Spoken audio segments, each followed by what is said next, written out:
Readings. Hi. I'm going to read the 11th chapter out of the 5th Sacred Thing. We left off after they went up the hill. Maya, Madrone, and Bird went up the hill to the council of the 9 elders, women, all women, and spoke with Bird and Madrone and Maya. Okay, so in late October, or ancestor moon as some like to call it, Black Dragon House became a shrine to the dead.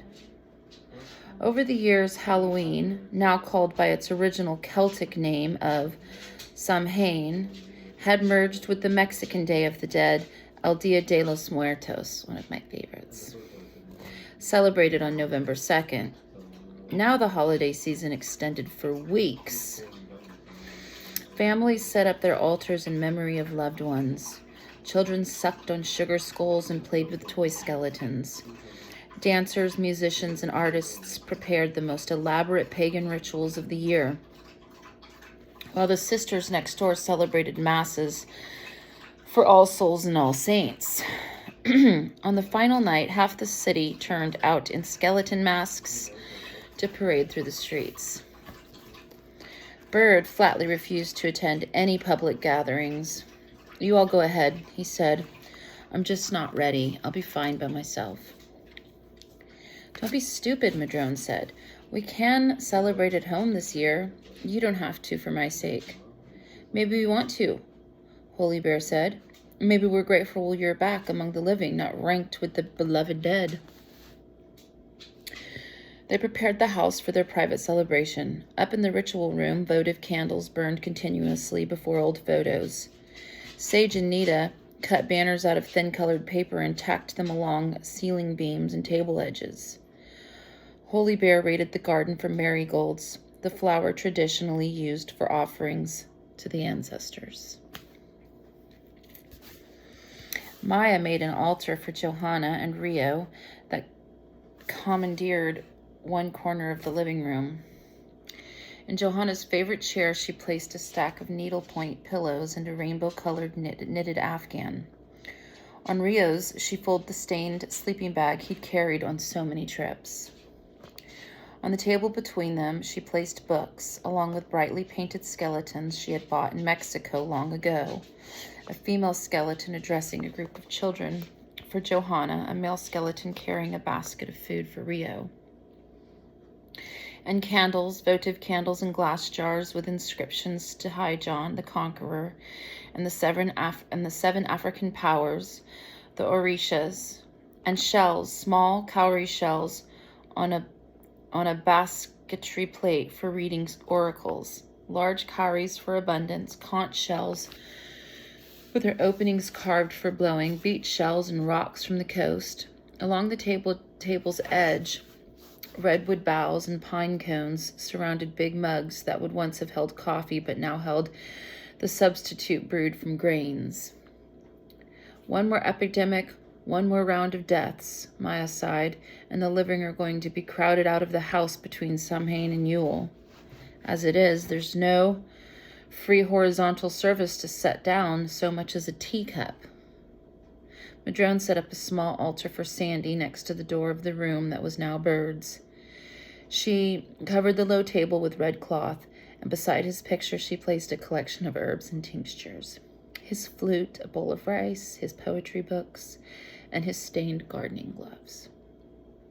She stood a vase of chrysanthemums between a carved statue of the Irish goddess Brigid for his Celtic great-grandmother, and a small statue of the goddess of compassion, Kuan Yin, to honor his ancestors from China. Then she sat in the hallway and cried.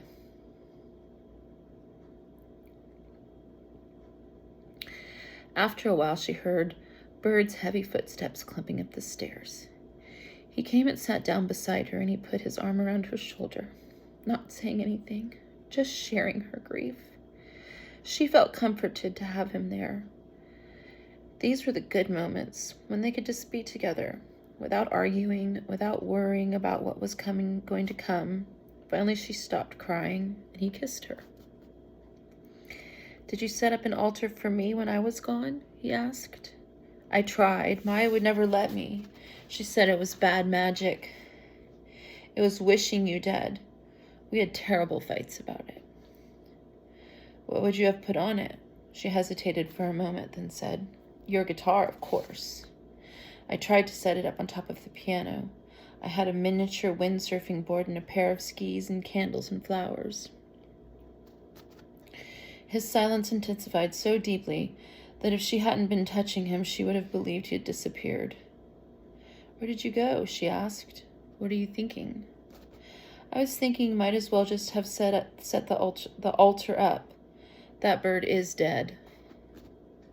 Best not respond to that remark, Madrone told herself.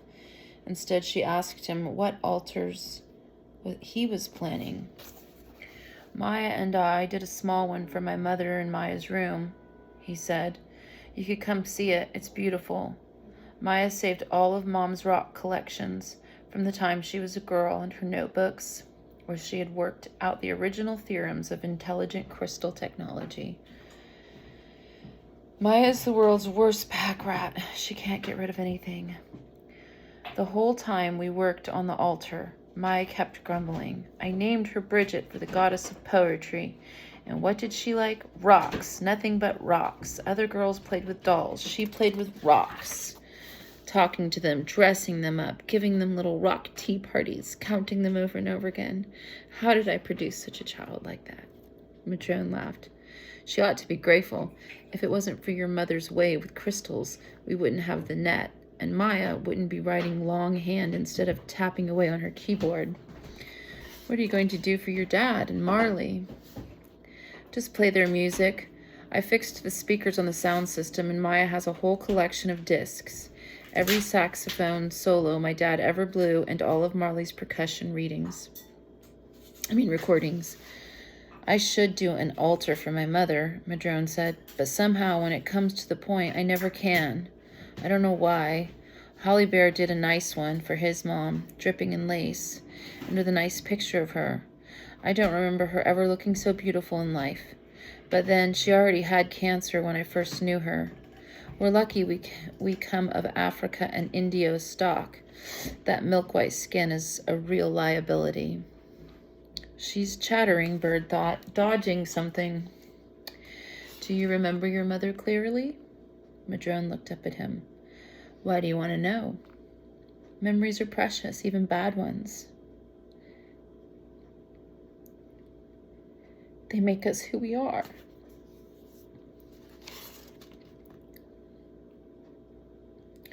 She sighed, nestling deeper into the shelter of his arm. Sometimes I remember her rocking me and singing to me. And the way she smelled after a day in the clinic of medicine and disinfectant, and just a little tang of the sour smell of the poor. And once I remember she took me into the jungle with her to gather plants. She told me not to be afraid of snakes, to sit quietly and listen to the animals and plants and try to understand what they were telling us. Mostly I just remember a feeling, a sense of safety and warmth and everything being okay. And then she stopped speaking. She would never remember what had happened, only a sickness in her stomach, a pressure in the back of her eyes. Bird tightened his arm around her. It's there in your touch, too, Madrone wanted to say. The same warmth, the same peace, the little crawling worm of fear. Then what? Kierda. Why was he probing this wound? Did she ask him how he felt about Bridget coughing her lungs out in the big epidemic? Or seeing his father shot down in the street during the uprising? Did Nita talk about the day she went home from the university to find both of her parents gasping for breath and almost dying in unison? No, they were all a bunch of orphans except for Sage, whose father was still hale and hearty up in the mountains. They had all been bereaved. Better not to whine about it. He patted her gently. What happened?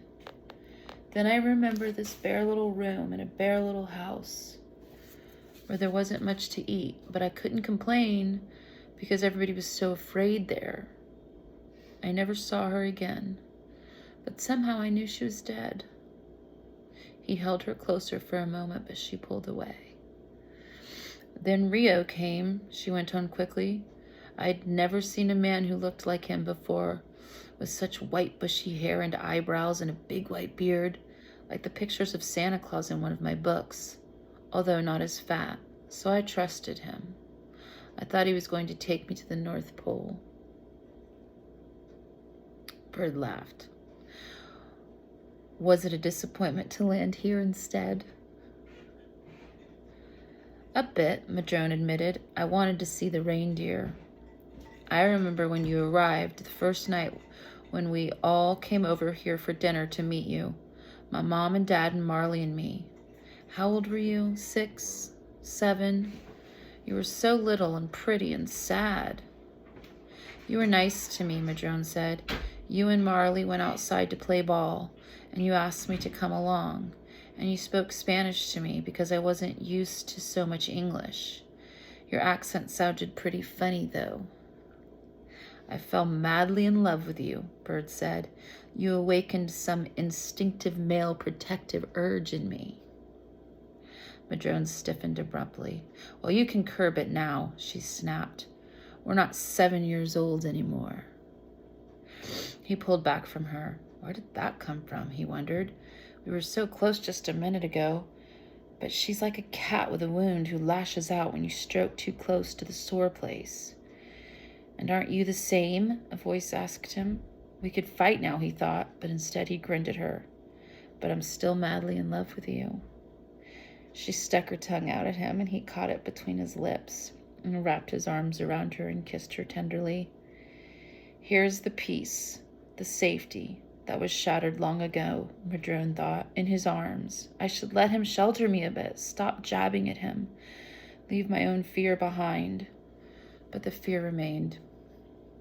Samhain night was Madrone's 29th birthday, and they spent it cooking. By family tradition, the birthday celebrant was allowed to request a favorite meal, because Halloween was the night the ancestors returned to visit. They combined her birthday feast with the ancestor feast, each making a dish that would be pleasing to their own ancestors. Madrone's favorite food was the mole. Maya had learned to cook long ago in Mexico. That took 24 spices and seven different kinds of chilies and 3 days to prepare.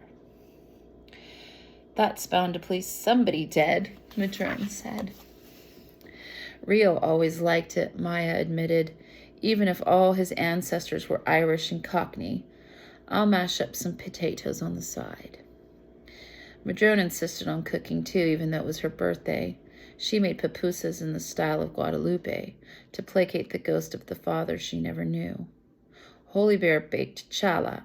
Nita made rice and beans, and Sage made an English trifle with pound cake, strawberry jam, and real cream.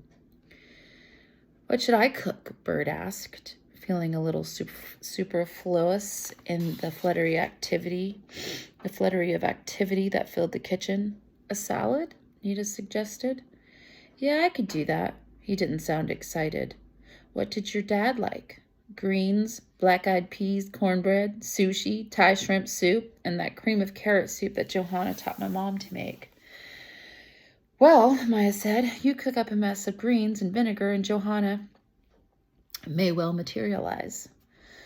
When dinner was ready, they placed small portions of each dish on plates and set them out on all the altars to the dead. Another feast of staggering variety, if questionable digestibility. Holy Bear said, here's to Madrone. May she live, if not forever, at least for a good long time yet.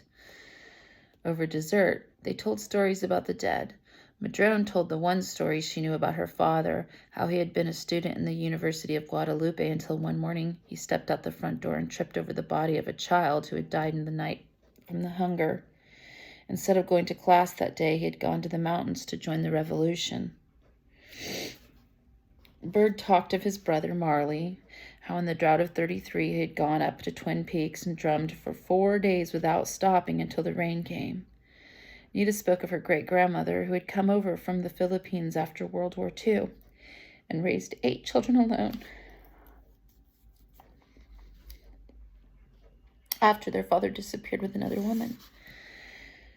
Sage told about the night her great-uncle Seth, an internate Louisiana preacher, stopped lynching by talking in tongues until he went into convulsions, giving the intended victim a chance to escape. Maya was unusually quiet, concentrating on her knitting, even when Holy Bear told the story of Grandfather Ben's most famous political trial, an event she had witnessed personally. "You're awfully quiet, Abuelita," Bird said. He was sitting between Madrone and Holy Bear on the couch, with Nita perched on the arm, and they all faced Maya, smiling. "What are you thinking?" "I'm thinking that we are all descended from survivors here. Like Bermuda grass or the cockroach. We should be hard to stamp out." "Not a very flattering comparison," Nita complained. "Why not like mint or blackberries or even ivy? They also spread all over the place and hard to kill." "Tell us a story," Bird said to Maya. "It's your turn. Something instructive and inspirational." "I've written many stories," Maya said. They are all in that pile of books up there on the table." "Read us one, then," Sage suggested, glancing up from the bright green and gold afghan she was crocheting. "Is there something wrong with your eyes?" "No, but you can't get off so easy," Nita said. "Tell us a story." "Tell us a story, tell us a story," they clamored. "Which of the dead should I tell about?" "To hell with the dead. Tell us about you. You'll be dead all too soon, and then we'll have to tell your story," Bird said. Maya sighed, laying her knitting in her lap. "What I keep thinking about is the discussion we had with Lily." "About how to resist the stewards?" Madrone asked. "Sometimes it seems to me that I've been having the same arguments over and over for 80 years. Violence or nonviolence, how to struggle, where to draw the lines, debate after debate, while all around us violence continued to rage unchecked. If I tell you a story tonight, it will be a war story." "Go ahead," Bird said quietly. "Maybe a war story is what we need to hear." "The first war I remember was Vietnam." Maya settled back in her chair, closing her eyes as if resting before a long climb.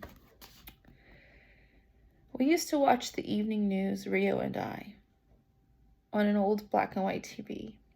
We were living in one big room, converted from an old garage in Berkeley. He'd gone back to school, which I took as a personal betrayal. Nevertheless, I stuck with him." "Why was it a betrayal?" Nita asked. Maya opened her eyes and looked at her.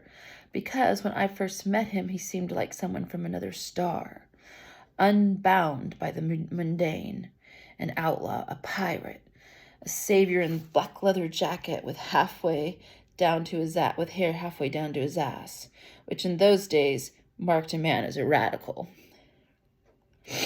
He'd seemed so free.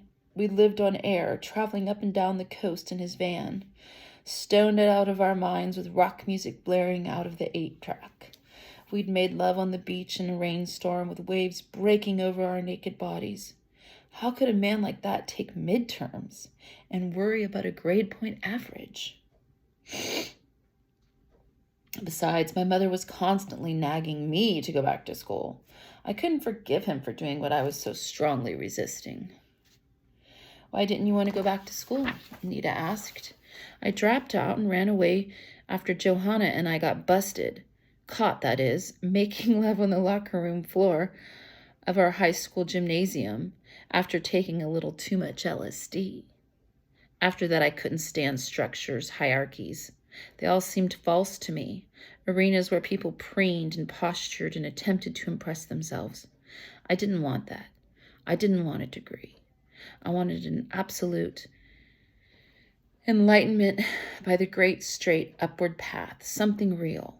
She sighed. And I thought I had it with Rio, but what I had was another form of fantasy. We weren't living on air. We were living on the money he made selling dope. I had sand up my crotch from fucking on the beach, and he was proclaiming free love and getting my best friend pregnant. Although I didn't find out about that until years later. Pregnant with your mother. She nodded at Madrone. I suppose we should thank him. I'll set a little more of that cream trifle on his altar, Madrone said. Actually, going back to school was one of the most sensible things he'd ever done, if he'd only stuck with it. She picked up her knitting and stared at it. But I was talking about the war. One of those news images is still seared in my brain. A woman on fire, burned with napalm, running and screaming and clutching her burning baby. She haunted me. Whenever I felt bad, when Rio and I were fighting, or when I caught cold or wanted to crawl in bed with menstrual cramps, I'd think of her. How could I feel sorry for myself in the face of her suffering? And whenever I felt good, when the wisteria bloomed or sometimes in the middle of making love, I would think of her and feel ashamed. How could I dare be happy when some other woman just like me was burning down to the bone? She jabbed her needle into the yarn and swore softly as she dropped a stitch. Go on, Abuelita, Bird said.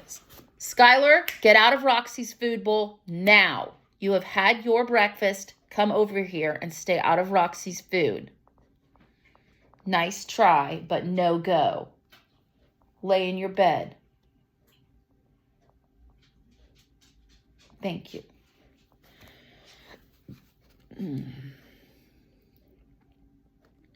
We tried everything we could think of to stop the war. Marching in demonstrations, blockading the draft board, badgering shoppers outside the supermarket. Nothing worked.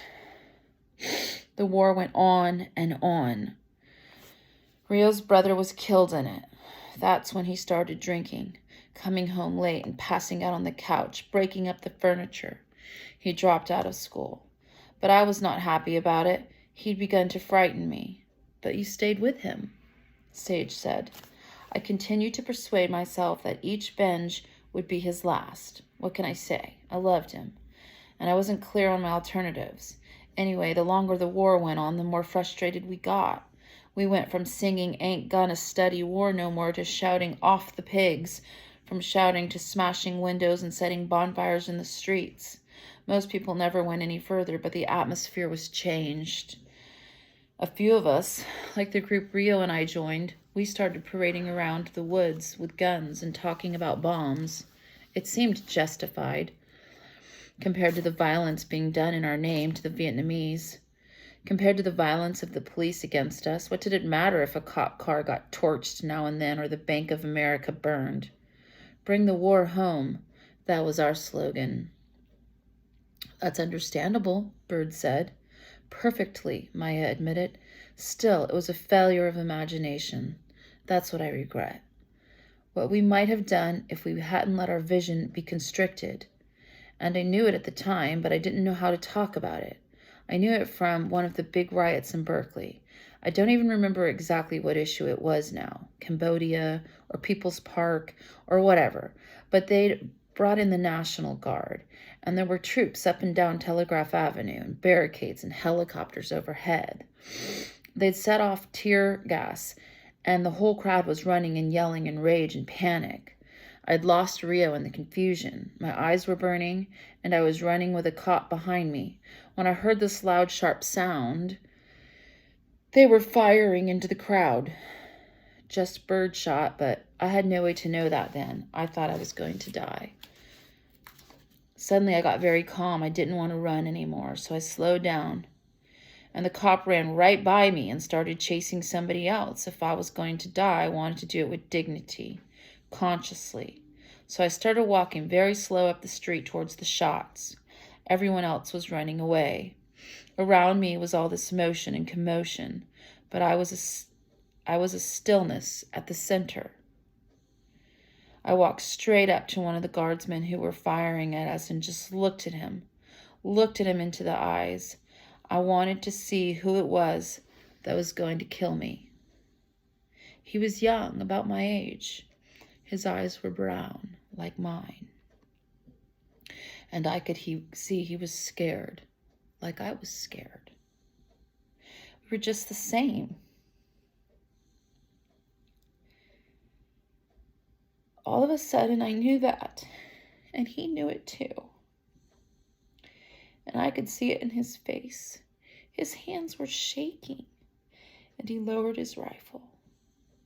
I knew then what could really end the war. She closed her eyes for a moment. She felt Rio sitting beside her.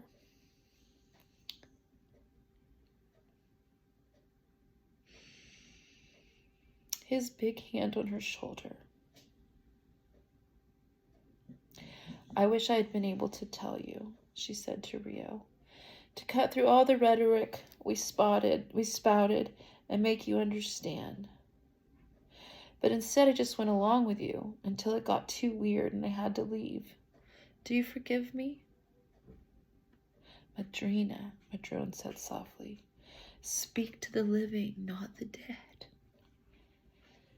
We are here with you.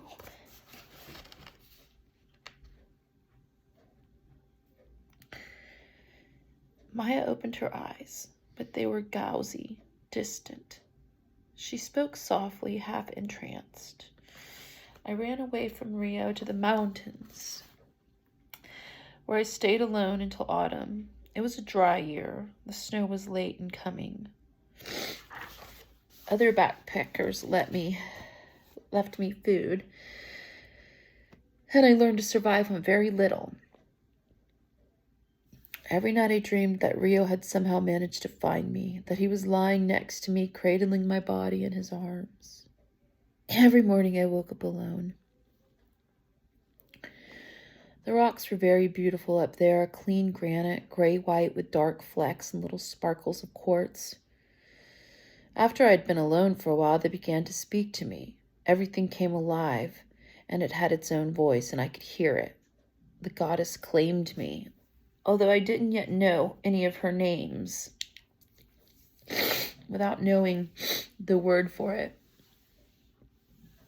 I became a witch. Her voice had sunk to a dreamy murmur, and they sat in silence for a moment, lulled by its spell. What did Rio do when you left him? Bird asked finally. Acts of political bravado. His group planted a bomb in the office of a chemical factory, another at a local draft board. Their third action went wrong. The bomb went off too soon, before they could phone in a warning, and the night guard at the federal building died. She happened to be a woman, a black woman at that. Before I left, we moved into a flat in the city we shared with our friends. The police came after them, shot the place up, burned it down, and our friends with it. How horrible, Nita said. Rio wasn't in the flat. He was in his van, dead drunk. The police found him the next morning. They arrested him and took him off to prison, where he spent the next 13 years. Rio's arm weighed on her shoulder. He was almost palpable. Well, it is Halloween, Maya thought. That was the price he paid. I changed my name and ran away to New York and then to Mexico. I didn't see him again until late in the 80s, when everything had changed. Not least both of us, but that's another story. And the moral? Oliver asked.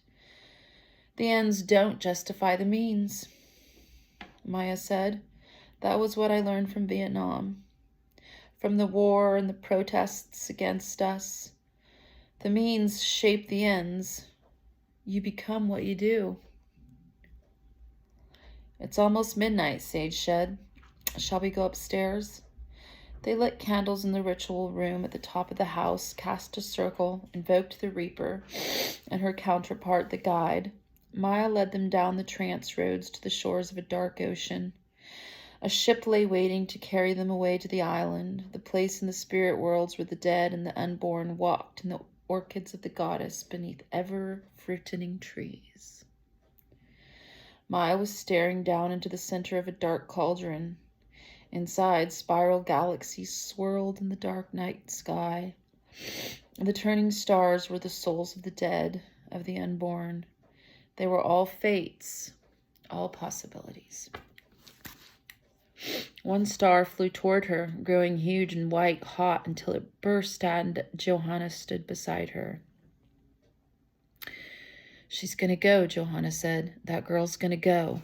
Go where, Maya asked. To the Southlands. Where else? No. How can you say no? She's needed there. No, Maya said. I can't stand it. I've lost enough. Johanna snorted. It's her road to walk. You can't block it, and you can't smooth it for her. I can complain anyway, Maya said. You be a good girlfriend. You owe me one. Owe you one what? A favor. In return for what? All those many years I put up with you. You were lucky. What do you want? Let her go. Let go easy. You know I'll do that in the end. Do it in the beginning. She needs your help, not your fear. Bird waited. He thought he was sitting on a log under a flowering tree that was lit by a mother-of-pearl glow from within.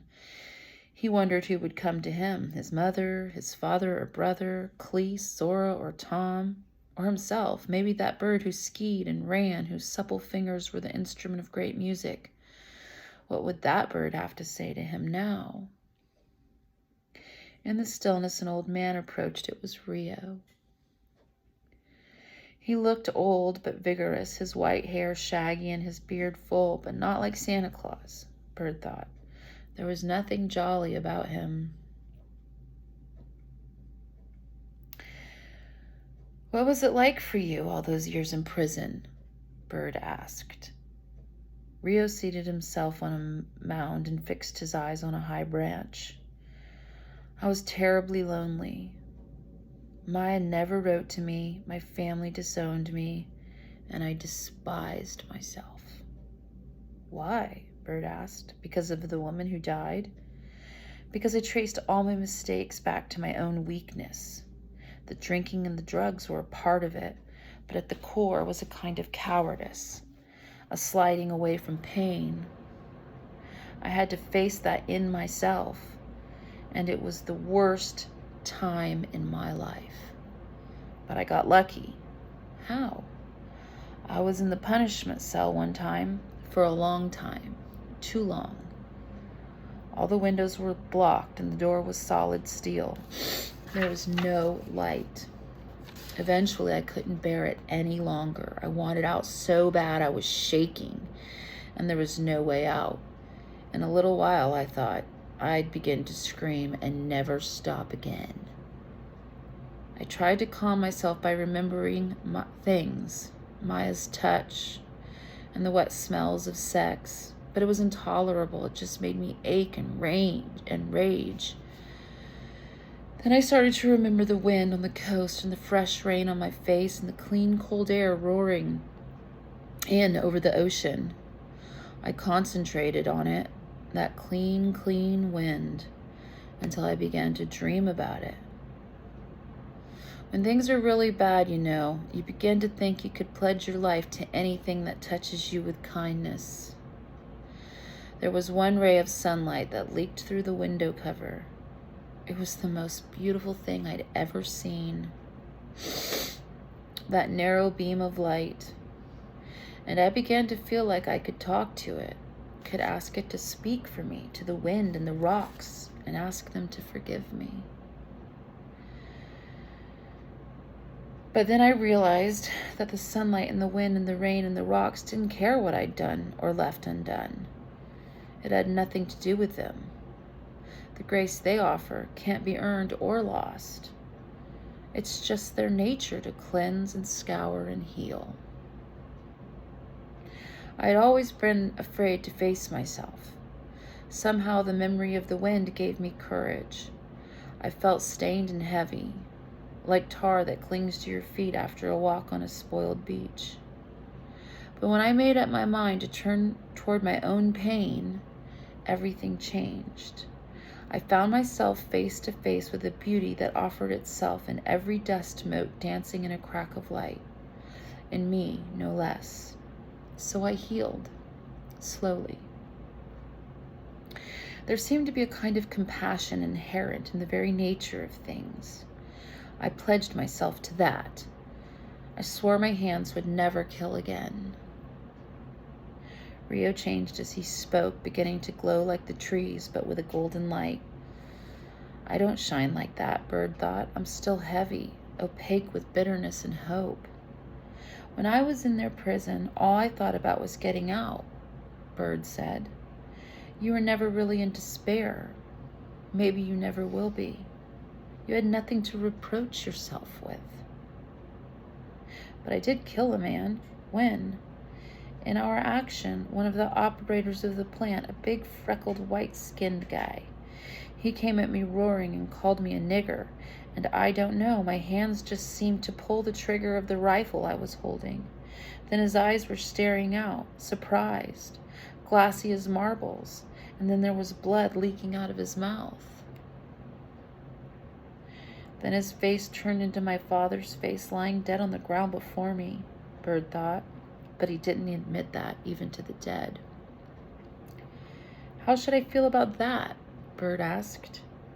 I can't tell you how to feel. But I don't know, was I right or wrong? Did I have the right to do it? What do I owe now to his ghost? Or to his unborn children? But if I hadn't shot him, he would have killed me. The plant might still be up and running, leaking its poisons. And how many would die then? Maybe we can't answer these questions, Rio said, but there's one for you. Would you kill again? Bird sat very still for a moment.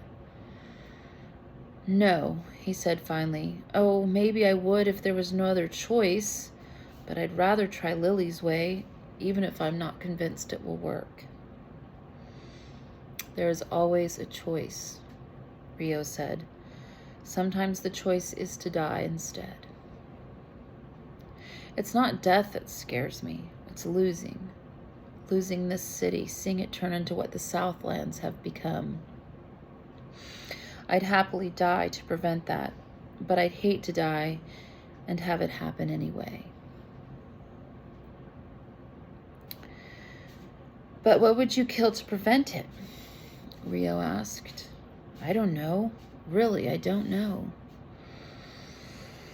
Madrone was riding on a wave of undulating space, carrying her down and down. Then she was at the crossroads, the still point where all possibilities extend out like spines of a sea urchin. Herself in the hollow center. One road glowed like a path lined with luminaries at Ewell. As she looked down the road, she saw herself walking south. It was a dry road. Her mouth ached for water, and she couldn't see the end of it, except that it seemed to lead on into the shapeless fear. She shook her head, trying to make the road fade, hoping some other path would open up, but it remained. Shining, implacable. I don't want it, Madrone posted, but without heart, she knew in the end she would not refuse. Why me? In the road was a snake, iridescent, pearly-skinned, who fixed her with an eye, and the light played among subtle colors. Because of your gifts, the snake said and rustled off, leaving her sitting on the island of the dead. Sandy came to her. He held out his hands. They were tough, with the dirt of the garden still in their pores. She remembered how he used to wash at the end of the day and duck his head under the faucet to splash water on his face, and the tuneless songs he would hum. They had been the ordinary background noise of her life. She hadn't realized then how the sounds contained the essence of her love for him. We all come here eventually, Sandy said. But don't rush it, Madrone. You just have to bear the time of being alive. Enjoy it even. I want you to enjoy it. I do, Madrone said. I will. It's a hard road, the road to the Southlands. You can survive it, but not if you take it because you're trying to die. Your death won't change anything. Your life might. I don't want to die, she said. I only want to stay in the cold place because the light was so beautiful there. But no more. I don't want that anymore. Bird has grounded you. That sounds funny. I'm glad for you, and I bless you, Sandy said. I'm only just the slightest hair jealous. Sandy, I'm scared shitless. I don't want to go to the Southlands. I'm a healer, not a Hera. If it's really your road, if you are really meant to take it, you'll find the courage. Where? Madrone said. He bent over her, draping her with his waterfall of black hair, and kissed her. Then he was gone. When they opened the circle, they shared pomegranates from the Delta. What did you see? Maya asked them. I saw myself going to the south, Madrone said. I don't want to go. I'm afraid. But that was my vision. Bird took her hand and gripped it tightly. They sat silently together, staring into the heart of a candle flame in the dark.